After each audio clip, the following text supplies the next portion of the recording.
जी photography महासम्मेलन जो अभी अभी आयोजित किया गया था उनके भाषा का सम्मान करना प्रस्ताव उपस्थित नहीं हो सके। वो भारत से बाहर है, उनका कोई कार्यक्रम आने का था, लेकिन उनके वहाँ कार्य आने से वहाँ उपस्थित नहीं हो सके।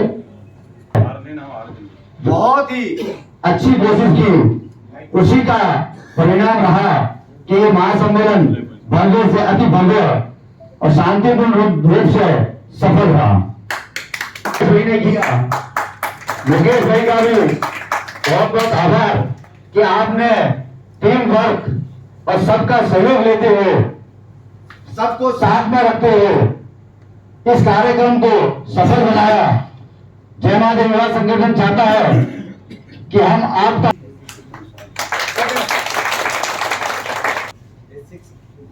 एक मिनट कल भाई बराबर पे ऊपर है जी तो भाई आप ये मन लागे कल भाई ने हस्ते भाई ने पूछा बात दिया कल भाई पकड़ी बात पकड़ो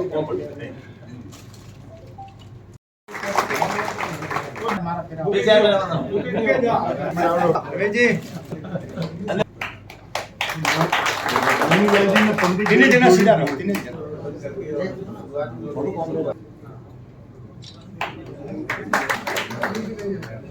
ना रमेश भाई आवाज आनंद जी ऐसे खड़े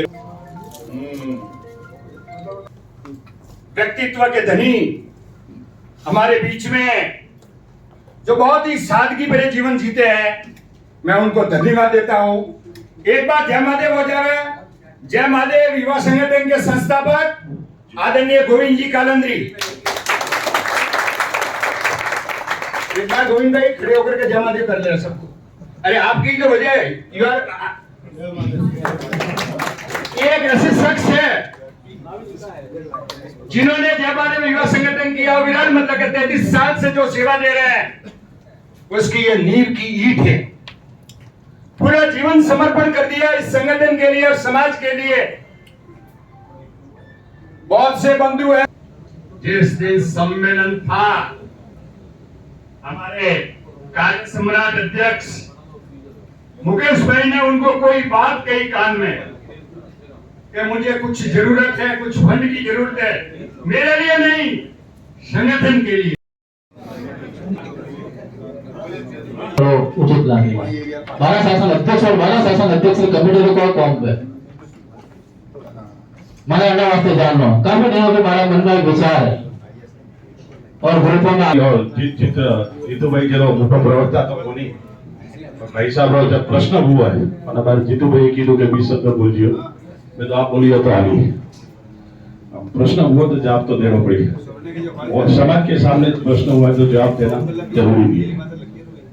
मैं भाई साहब को बता दूं, बाला शासन सेवा संस्था 975 साल से अपने समाज में कार्यरत है। ये अभी नहीं हुई है। रावल ब्राह्मण समाज का इतिहास 975 साल पुराना है।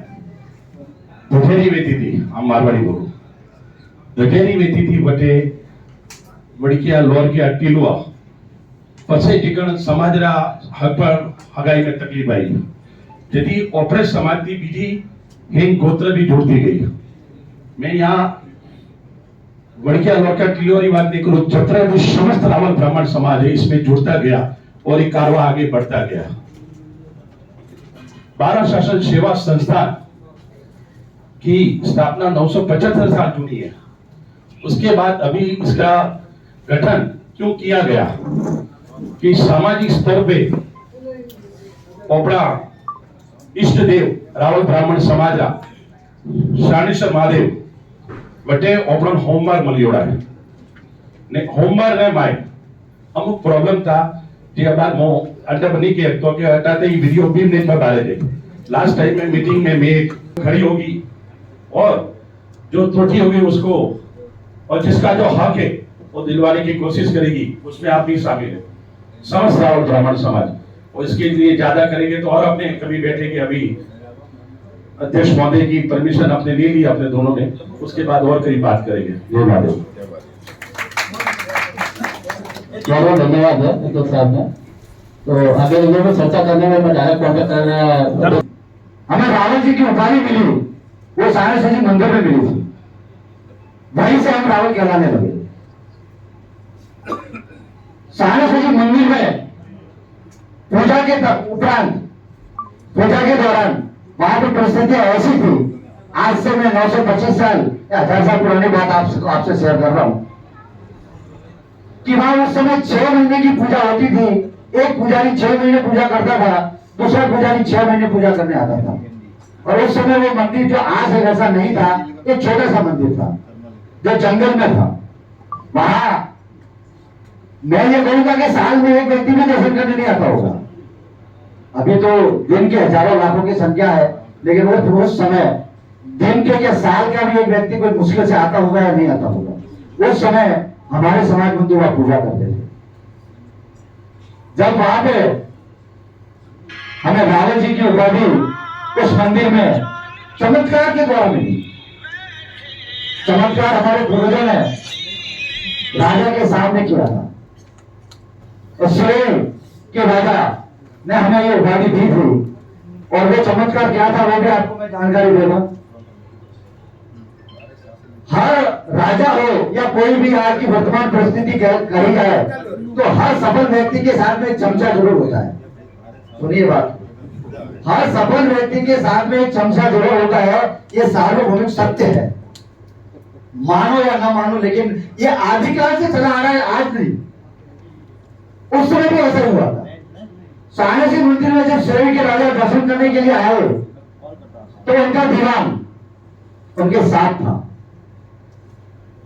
पुजारी वो था। नियम आज भी है और उस समय भी था कि जब राजा सारनाथ मंदिर का दर्शन करने आता है तो पुजारी उनको तिलक द्वारा सम्मान करता है, जो आज ये परिपाटी आज तक चल रही है। पुजारी ने जब तिलक किया तो भूल से उस तिलक के अंदर एक बाल आ गया।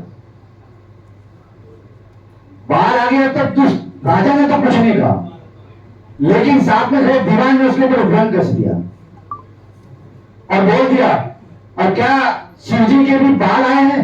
मतलब उस समय परी कहते थे, बाल को परी का शब्द उपयोग किया गया था कि भगवान के भी परी हो गई है क्या? ये व्यंग कसा दीवान ने, राजा ने सुन लिया। पुजारी भोला वाला, उसको ये समझ में नहीं आया कि उसने पूछा क्या है, और उसने जवाब दे दिया हाँ, जबकि ये तो वास्तविकता थी नहीं, और उसने हाँ में जवाब दिया। तब उस दीवान ने कहा, अगर इसमें शिव जी के लिंग पे परी आई है तो मुझे ये दिखा। तो उसने कहा कि ये परी मैं दिखाऊंगा, आप कल सुबह उतर आइए। आप सुबह जब दर्शन करने पधारिए, मैं आपको परी दिखाऊंगा।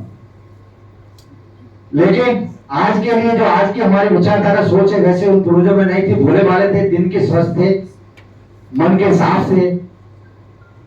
उन्होंने देखा कि ये संभव नहीं है, तब उन्होंने सुबह 4 बजे जो आज भी पूजा होती है, मंगला पूजा करके भगवान के सामने आग्रह किया कि मुझे सुबह मृत्युदंड निश्चित है, क्योंकि राजा ने ये कहा था अगर मुझे परी नहीं दिखाओगे तो मृत्युदंड मिलेगा। तो उसने कहा था कि अगर सुबह मुझे मृत्युदंड निश्चित है, ये संभव नहीं है, तो मैं क्यों ना उसके राजा के हाथ से बोलूं, मैं स्वयं भगवान के आगे सिर को चढ़ा देता हूं काट के। इस भाव से उसने पहले कहते थे पाए खाए, तो वो उसने जो छुरी हुआ मंदिर में थी उस छुरी से अपना गला काटने के लिए कोशिश की। उस समय भगवान ने उसको कहा, परी मत काट, तू गला मत काट, मैं तेरे साथ हूं। जब सुबह आवे राजा तब उसको अंदर लाके मेरे शिवलिंग को दिखा देना, उसको परी मिल जाएगी। जब भगवान ने इस तरह का आश्वासन हमारे पूर्वजों को दिया, ये हमारे लिए गर्व की बात है कि हमारे पूर्वज कितने भक्तिभाव, आध्यात्मिक, सरल स्वभाव के थे। जब सुबह राजा अपने दीवान के साथ वहां दर्शन के लिए आए तो आते ही दीवान ने पूछा परी दिखाइए, तो उन्होंने कहा पधारिए अंदर, क्योंकि गर्भगृह में उस समय भी किसी को जाने की इजाजत नहीं थी और आज भी नहीं है। लेकिन वो परिस्थिति ऐसी थी कि उसको गर्भगृह के अंदर बुलाया गया। तो उसने देखा कि बाल शिव जी के पीछे के ऊपर लगे हुए, उसको लगा ये तो पुजारी ने लगाए हैं। लेकिन उसको बोला कि ये तो तुमने शिवलिंग के ऊपर बाल हो ही नहीं सकते, असंभव है, तुमने लगाए हैं, ये तो डुप्लीकेट है। तो उसने बोला आप निकाल के दिखाइए, आप अगर ये डुप्लीकेट है, गलत लगाए है, मैंने छिपाया तो निकल जाएंगे, आप निकाल के दिखाइए। तो जैसे ही उसने बात खींची अंदर से खून निकल आया। खून निकला तो जवान के मन में जो भी भाव रहा वो, लेकिन राजा नतमस्तक हो गया और उसने कहा मैं राव हूं, तुम आज से रावल जी। उस दिन हमको रावल जी की उपाधि मिली थी और उसके रंग से हम रावल। हमें गर्व होना चाहिए कि हमें रावल जी की उपाधि हमारे पूर्वजों के इस सरल स्वभाव के कारण, उस बलिदान के द्वारा मिली। उसके बाद जब हम वहां के पुजारी थे हमारे पूर्वज, तो भी उसके बाद में भी अनेक चमत्कार इस तरह से पूर्वजों ने हमारे किए। जिस तरह से कोई भी कोई चमत्कार अलग में, पूरे सभी चमत्कार 12 तो बहुत समय जाएगा, मैं शॉर्ट में बता देता हूँ कि जब चमत्कार होते गए तो हमको संघटनથી નવા લોક બી જોડે કાર્યકર્તા બને અને મીટિંગથી કતરા કાર્યકર્તા ઉપર ડોંબી બલીથી જોડી આસપાસથી અંદરમાંથી હું ગૌર કરું કે મારે કે કતરા આદમી બને જોડે રમેશભાઈનો ખૂબ ખૂબ ધન્યવાદ है કે એક આગેથી જ કહેતા હતા આપણા ટાઈમથી કે મારે ડોંબીવલીની મીટિંગ રાખવી, ડોંબીવલીની મીટિંગ રાખવા પણ હવે મારે વાત મોનીને મીટિંગ રાખી। રમેશભાઈ આપણે बहुत बहुत धन्यवाद और आपने जय माधव युवा संगठन की मीटिंग डोंबीवली में स्थापित की, बहुत बहुत धन्यवाद। मीटिंग का 20 एजेंडा था। एक तो महासम्मेलन जो हुई तो उन्होंने व्याख्या करनी थी, सुरेश भाई नु सम्मान तो सुरेश भाई कहीं कारण थी नहीं आवे के, लेकिन उन्होंने सम्मान उन्होंने क्यों के मारा बदला कहीं उन्होंने राज भाई नु क्यों तो पर मैं उन्हीं चीज ने स्टॉप रखी कि सम्मान तो आप उस करियो अरे अगली मीटिंग में ओपे करो, पर सम्मान सुरेश भाई रुस नहीं। बीजे ओपरे चिकित्सा फंड हारू ओपे आगे थी कभी प्रयास कीधा नहीं। खिमजी बासा ओपे उन्होंने अध्यक्ष बनावे ने काफी जब ओपे यू के जवान था जी फरिया घरे घरे ने 1000 रुपये लीधा ने 5000 रुपये लीधा ने मैं आज काफी समय थी बनो चिकित्सा फंड इकट्ठा नहीं कीधो तो ओपे एजेंडा में वो राख्યું કે चिकित्सा भगवान ने ईश्वर ने दिया है कि फंड मिलियो ओपे जनो जनो ने इच्छा है, आर्थिक इच्छा है तो हमारे नॉम दे कि जरूरी नहीं कि 11,000 देना है, आपने 5000 दे को 1100 रुपया भी दे को चिकित्सा में लागी ने भी ओपरे संगठन रा भी मूल कौमी एक शिक्षा रो है ने एक चिकित्सा रो है मूल कौमी जमीन थी जुड़ीरा कौमी पण में आपरा अगर पिया आवी तो अच्छे ठोणे जई पिया कटी कटी में बीजी कोई चीज नहीं तो चिकित्सा फंड हारू बीजी भाषा काफी टाइम थी पे असमर्थ थी કે મારે ठोणे में थे कोई नवो लाવો।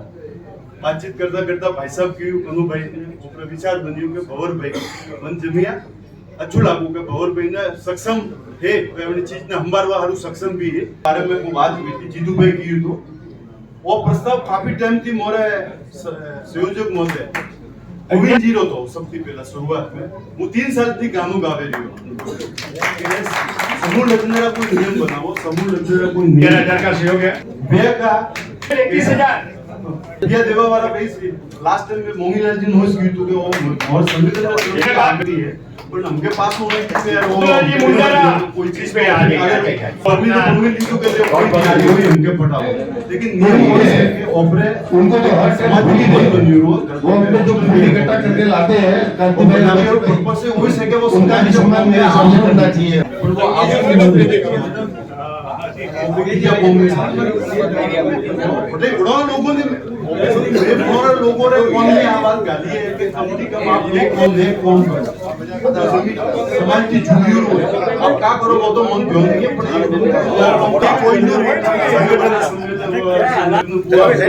बहुत बहुत आभार आप सभी का आभार व्यक्त करता हूँ और थोड़ा संगठन का आभारी हूँ कि आपने इस काम के लिए मेरे छोड़ में घूमना इनकी रखे रख सकते हैं की जाएगी।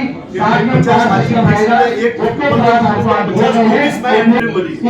एक बीजा रे जान में 1100 रसीद कटावे में जाए साफ सफाई करावी सब बढ़िया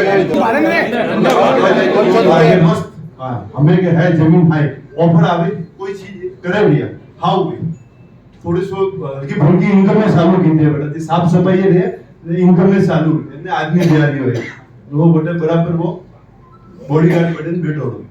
कोई फालतू आदमी जाए तो उन्होंने काढ़े पड़े। शिक्षा समिति रो प्रश्न एक एरो है कि उन्होंने वे जो भी गलत मैसेज आता था वे संगठन में ही था, उन्होंने संगठन में ही तो पे डिलीट पाके जाता। हमें शिक्षा समिति रो ग्रुप एरो के बनना होल एंड सोल को बीजा है तो बड़ों कुछ चीज करनी જોઈએ वे या तो वे खुद नहीं करे तो अपन कोई के तो ओपे पूछो पर वे केता नहीं ओपे करवा जाइए तो पासे भाई एक प्रश्न बीजू करे उठे क्योंकि एक प्रकार थी वे ये तो हाथी वे पंकज भाई हाथी ने एक बीजा दाय क्योंकि मुकेश भाई नहीं करे मैं कोई भी एक्शन शिक्षा समिति रू एक्शन मुकेश भाई नहीं ले वरनो एक्शन ले तो कनु भाई ले शिक्षा समिति उन्होंने लेनो पड़ी बचे नहीं एकता अगर आनंद गीता है उन्होंने कौन उन्होंने करनी वे कौन करता जाइए जी रोज धा पड़ी के किकन कौन करी जे वे कौन करे नहीं तो किकन धा पड़ी हां अगर कोई मैसेज मुई बोलो मने लागे मन कोशिश करो कि मु भाई साहब ने फोन करन को कि आप उस ग्रुप बनने बनने आप नहीं बनी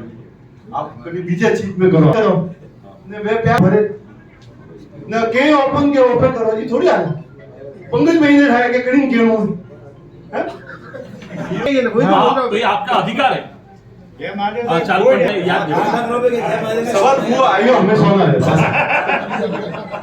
आया नहीं अधिकार हजम ना पड़े अधिकार के बटे मने थाय मारा अधिकार है मैं कोई चीज करूं कोई चीज मार हमारे हुए ताजी ताजी है के नहीं तो क्यों सबने धगन नहीं के लेकिन जो राई जमीन रो पे सब हारे बाजा गाजा पे सबने धगन नहीं गावे ये भी जीव है आप जी बारह शासन दे कोई चीज आप नहीं के सबने धगन जीव आई चीज नहीं के कि कोई चीज हाथी हाले क्यों अबे हाथी बैठा हूं तो मु थोड़े आ थोड़े कोई भी एक ठोने है वरनो जगह घोषणा मु हफ्ता 10 दिन बाद करूंगा बाकी अच्छी मीटिंग अगली मीटिंग भी खूब अच्छे वेला होगा।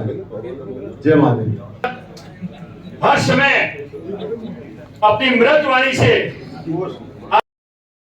गाँव लोग आप देख रहे हैं इंडिया लाइव। हम इस वक्त जय महादेव युवा संस्था के कार्यक्रम में आए हुए हैं। यहाँ पे जय महादेव युवा संस्था के अध्यक्ष मुकेश जी से बात करते हैं किस बात को लेकर के ये बैठक रखी गई थी और इसके क्या उद्देश्य थे। हाँ मुकेश जी बताइए। इस बैठक के दो उद्देश्य थे। एक जो मार्च महीने में जो हमारा महासम्मेलन हुआ था उसकी व्याख्या करने वाले थे और दूसरी चिकित्सा जो हमारी समिति है उसमें काफी टाइम से कोई फंड नहीं इकट्ठा हुआ था तो उस चिकित्सा समिति के लिए भी फंड इकट्ठा करना था और दोनों ही काम सफलतापूर्वक हुए हैं। हमें आज बहुत अच्छा फंड मिला है यहाँ से और हमारी उम्मीद से ज्यादा फंड मिला है और हम कोशिश करेंगे कि जो चिकित्सा समिति में हम जो आगे लास्ट में 10,000 रुपया जो देते थे उसकी जगह पे आज हमने 25,000 रुपए की घोषणा की है कि हर जो भी हमारे पास आएगी शिकायत है या जो भी फर्म जरूरतमंद का जो भी आएगा रिक्वेस्ट हम उसे 25,000 रुपए तक का फंड देंगे। पहले आप 10,000 देते थे जरूरतमंद लोगों को, कहने का मतलब अब आप 25,000 रुपया योगदान देंगे उनको। और आपके संस्था की क्या क्या उपलब्धि है? और दूसरी जो हमारी है वो शिक्षा समिति चलती है। शिक्षा समिति में भी आज तो फंड आया है। शिक्षा समिति में हम बच्चों को उसके हिसाब से काफी सालाना हम लोग 5-5.5 लाख रुपया उसको इशू करते हैं। वो शिक्षा समिति में भी फंड बढ़ाने वाले हैं तो शिक्षा समिति का भी फंड अच्छा आया है और हमारी कोशिश है कि हम दोनों चिकित्सा और शिक्षा को दोनों को ही आगे लेके जावे। ये हमारा मेन उद्देश्य है क्योंकि ये दोनों जमीन से जुड़े हुए काम है और समाज को इनकी काफी जरूरत भी है। सर अभी समूह विवाह की बात हुई थी। आगामी नवंबर महीने में जो समूह विवाह है उस समूह विवाह में आपके संस्था का क्या योगदान? हमारी संस्था का योगदान तो बहुत कुछ है कि जो भी भामाशाह है संस्था से सब जुड़े हुए भामाशाह ही है। ये समझिए कि 80% भामाशाह संस्था से जुड़े हुए हैं और इनको आज मीटिंग में यही था कि हमने ये सुझाव भी दिया है समूह लग्न के लिए कि प्रतिवर्ष इसको नहीं करते हुए 3 या 4 साल में एक बार करे ये चीज और किसी निश्चित स्थान पे छात्रावास या जो भी चीज ये निश्चित करते हैं और आका तीज को ही करे कि फंड के लिए इधर उधर नहीं घूमना पड़े या जोड़ों के लिए इधर उधर नहीं घूमना पड़े। जो भी जोड़े आए या जो भी ये सलाह आती है काफी टाइम से मैंने शायद छात्रावास में रहने वालों को भी ये सलाह दी थी कि छात्रावास में ये समाज का जुड़ा हुआ ये काम कीजिए समूह लग्न का। वहां पे जिसका भी फॉरम जितने भी फॉरम आए आका तीज को फिक्स होगा समूह लग्न जितने भी फोरम आए उसका लगन अगर ज्यादा है तो टेंट बांध के अच्छी व्यवस्था करके कर लेंगे, नहीं तो हॉल बड़ा है हॉल में कर लेंगे। इससे क्या समाज का पैसा बचेगा और वो पैसा समाज के दूसरे काम में आ सकता है। धन्यवाद सर।